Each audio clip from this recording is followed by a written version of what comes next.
여러분, 오늘은 어떤 한 남자의 이야기를 들려드리면서 시작하겠습니다. 이 남자는 평생을 내일의 행복을 위해 저축한 사람이었습니다.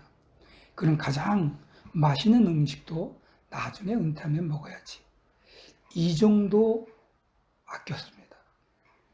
사랑하는 가족과 여행도 사업이 안정되면 내년에 가자, 이렇게 미뤘습니다. 결국 그의 통장 잔고는 산처럼 쌓였고, 드디어 그가 꿈꾸던 완벽한 내일이 코앞에 다가온 날이 왔습니다.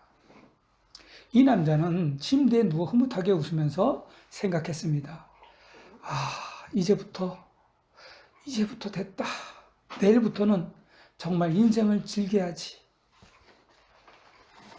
그런데 그날 밤 보이지 않는 손 하나가 이 남자의 인생 페이지를 넘겨버렸습니다. 다음날 아침 그는 깨어나지 못했습니다. 그가 평생을 바쳐 저축한 수많은 내일, 그 시간은 단 1초도 인출할 수 없는 휴지 조각이 되어버렸습니다. 이 이야기가 남의 이야기처럼 들리시나요? 우리는 모두 내일이라는 시간, 이 이름의 은행에 소중한 오늘을 입금하며 삽니다. 지금은 힘들어도 다음 시간에, 지금은 바빠서 나중에. 하지만 여러분, 기억하십시오. 내일이라는 시간은 우리 소유가 아닙니다. 우리는 미래라는 시간을 저축할 수 있는 권한을 부여받지 못했어요. 오늘 본문, 어리석은 부자, 이 부자가 지은 가장 큰 죄는요, 탐욕이 아니에요. 탐욕스럽게 막 모으고, 이게 아닙니다. 자기가 주인도 아닌 시간을 소유할 수 있다고 믿은 오만입니다. 이 오만함입니다. 인생은 저축하는 것이 아니라 매 순간 배달되는 선물을 뜯어보는 것과 똑같다라고 생각합니다. 오늘 본문 누가복음 12장 13절에서 21절, 예수님이 말씀하시는 어리석은 부자의 비유를 통해 우리 인생의 가장 치명적인 착각 하나를 깨트리려고 합니다. 다시 한번 말씀드립니다. 그것은 바로 내가 내일의 주인이다. 이거 완전한 착각입니다. 우리는 내일도 모레도 여하튼 미래의 시간의 주인이 절대로 아닙니다. 우리는 늘 미래의 시간을 위해 오늘 재물로 희생합니다. 조금만 더 모으면, 자녀들만 더 키우면 내년쯤에는, 행복과 순종을 자꾸만 내일이라는 시간으로 은행에 자꾸 저축합니다. 하지만 성경은 단호하게 말씀하십니다. 이 은행은 우리가 인출 권한을 가진 것이 아니라고 말합니다. 1894년 동학혁명이 일어났어요.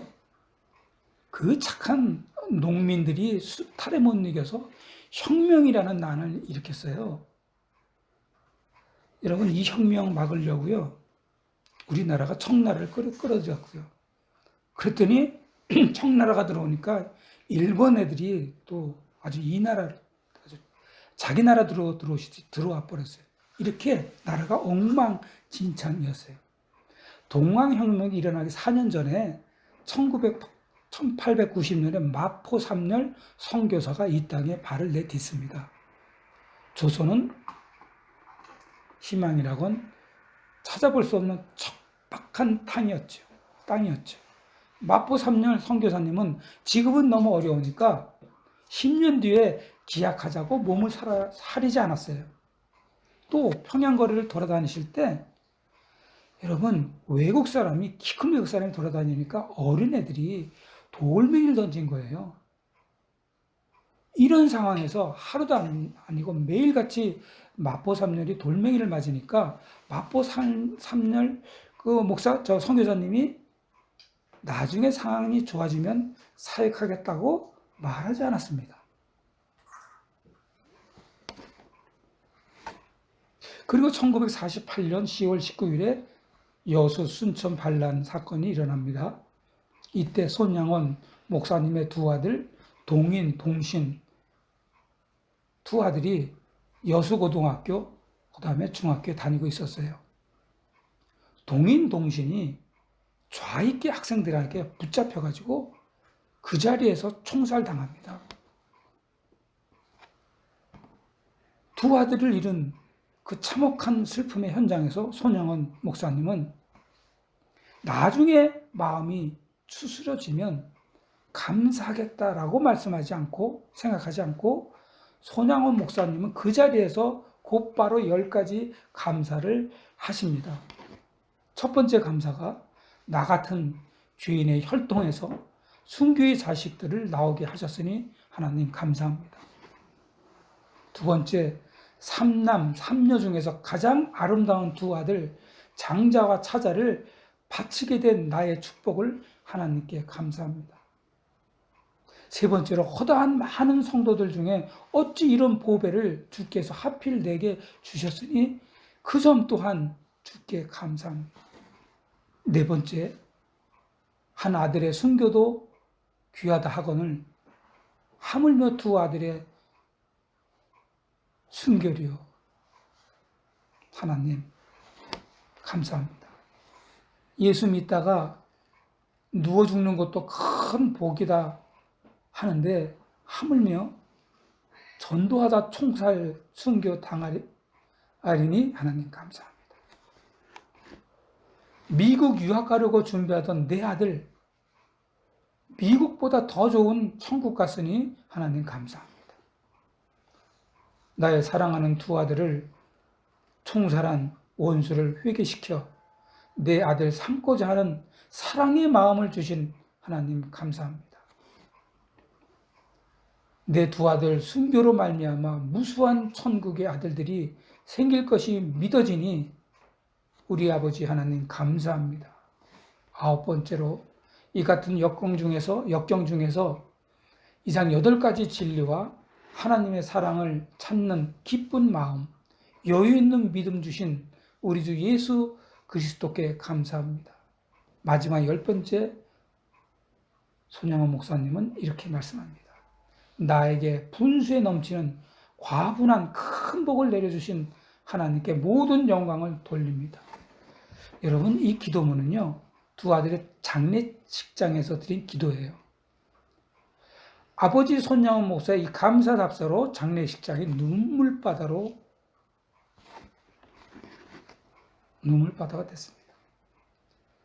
신앙은요, 나중이라는 단어를 지우고 오늘이라는 단어를 쓰는 거예요. 슬픔이 가라앉기를 기다리며 감사를 저축하지 마십시오. 피눈물 나는 즉시 감사를 터뜨리는 사람만이 정말 세상에 곳간이 줄 수 없는 손양원 목사님과 같은 천국의 부유함을 누릴 수 있음을 여러분 어렵겠지만 믿으시기 바랍니다. 내일은 내 시간이 아닙니다. 그러니 두 아들이 죽은 이 고통의 한복판에서 하나님을 찬양한 것입니다. 미래의 평안을 위해 오늘의 고난을 회피하지 않았습니다. 손양원 목사님은 오늘 주신 사랑의 십자가를 감당했을 때 손양원 목사님은 세상이 감당 못하는 가장 부유한 사람이 되었습니다. 여러분, 마포삼열 목사님과 손양원 목사님은 알고 있었습니다. 인생은 쌓아두는 것이 아니라 오늘이라는 이 시간, 선물 안에서 하나님을 대면하는 것임을 알았던 것입니다. 오늘 본문의 부자도 보면 이 부자는 대풍이라는 복을 받았던 사람입니다. 여러분, 복에 복을 받은 사람 아닙니까? 그런데 이 복을 가둘 더 큰 곳간을 짓는 데만 몰두했다는 겁니다. 그리고 이 부자가 자기한테 속삭이는데, 영혼아, 여러 해 쓸 물건을 많이 쌓아두었으니 평안히 쉬고 즐기자. 이 부자의 치명적인 실수는 손양원 목사님과는 정반대의 길을 걸었다는 점입니다. 그는 미래를 저축할 수 있다고 굳게 믿었던 겁니다. 그러나 예수님은 이 어마어마하게 부자가 된 이 부자를 어리석은 자라고 부르셨습니다. 이 부자가 소유했다고 믿었던 생명의 대출금을 오늘 당장 회수하겠다고 말씀하십니다. 여러분, 어릴 때 바벨론의 포로가 된 다니엘이요, 총리 자리까지 올라갑니다. 총리가 된 후에 기도하면 사자굴에 던진다는 왕의 조서가, 그리고 조서에 도장이 찍힌 이런 조서가 왔습니다. 다니엘이 어떻게 했을까요? 내일부터 기도를 조심히 할까? 아니면 이번 한 달만 기도를 쉬고 나중에 더 열심히 할까? 그리고 만회할까? 이렇게 생각하지 않았습니다. 그리고 또 이 소나기를 지금 살짝 피할까? 이렇게도 생각하지 않았습니다. 다니엘은요, 그냥 전에 하던 대로 오늘 이 시간 하나님 앞에 무릎을 꿇었습니다. 사자굴이라는 어두운 미래가 코앞에 닥쳤음에도 불구하고 다니엘은 미래를 걱정하며 오늘 타협하지 않았다는 말씀입니다. 다니엘은 미래의 시간을 하나님께 다 맡기고 오직 선물로 주신 지금 이 순간에 예배를 선택한 겁니다. 그렇다면 사자굴 안에 다니엘은 세상 어떤 왕보다도 가장 부유한 사람입니다. 그러나 여러분, 솔로몬 생각해 볼까요? 솔로몬은 인류 역사상 가장 큰 곳간을 지은 사람입니다. 금과 은, 지혜, 명성, 산처럼 쌓아놓은 사람입니다. 솔로몬은 미래를 위해 모든 것을 완벽하게 저축한 듯 보였습니다. 그러나 솔로몬이 하나님이 주신 오늘의 순정을 잃어버리고 이방 여인들과 우상 숭배에 빠졌을 때 그가 저축한 모든 것은 그가 고백합니다. 헛되고 헛되다. 수천 개의 곳간을 가졌으나 정작 오늘 하나님께 동행하지 못했던 솔로몬은 본문의 부자처럼 영적으로 가장 가난한 솔로몬이 되어버렸습니다. 인생의 무게중심은 내일의 곳간에 있는 것이 아니라 오늘의 무릎에 있다는 사실입니다. 여러분, 다니엘처럼 오늘을 온전히 드릴 때 사자굴도 궁전이 되지만 솔로몬처럼 내일의 영광만을 쌓으려 할 때 궁전도 감옥이 된다는 얘기입니다. 이제 말씀을 마치겠습니다. 예수님께서는 21절에 마지막 절에 이렇게 말씀하십니다. 자기를 위하여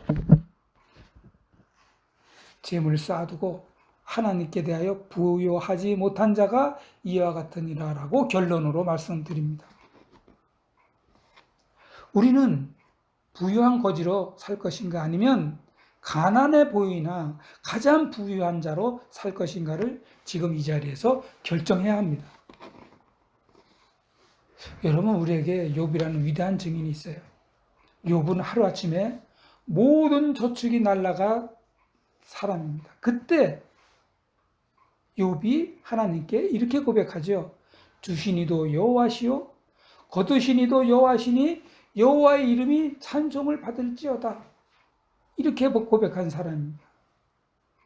욥의 가장 중요한 것은 내가 무엇을 가졌는가가 아니라 지금 내 곁에 하나님이 계시는가입니다. 여러분, 지금 아무리 힘들어도 사업하는데 여기저기 다니다가 아무리 피곤해도 여러분, 지금 이 순간 하나님께 드리는 이 예배가 하나님이 주시는 미래를 가질 수 있는 가장 결정적인 사실이라는 것을 꼭 믿으시기 바랍니다. 우리는 미래의 시간을 위해 모든을 희생하는 노예가 아닙니다. 이 시간, 예배하는 이 시간, 기도하는 시간, 그 시간이 가장 우리들에게 하나님이 주시는 부유한 자에게 주시는 시간입니다. 하나님은요, 우리에게 내일이라는 시간을 절대로 약속하신 적이 단 한 번도 없습니다. 오직 보라 지금은 은혜 받을 만한 때요 보라 지금은 구원의 날이로다 라고 말씀하신 것 뿐입니다. 그럼 오늘 사랑하세요. 오늘 용서하시고요. 여러분 지금 미워하면요, 기분 나쁘다고 미워하면요, 여러분 가장 가난한 사람이고 하나님이 가장 싫어합니다. 혹시 계명 적어서 말하지 않고 있는 감사해 고마워 이런 거 오늘 하세요. 그리고 오늘 화해하십시오.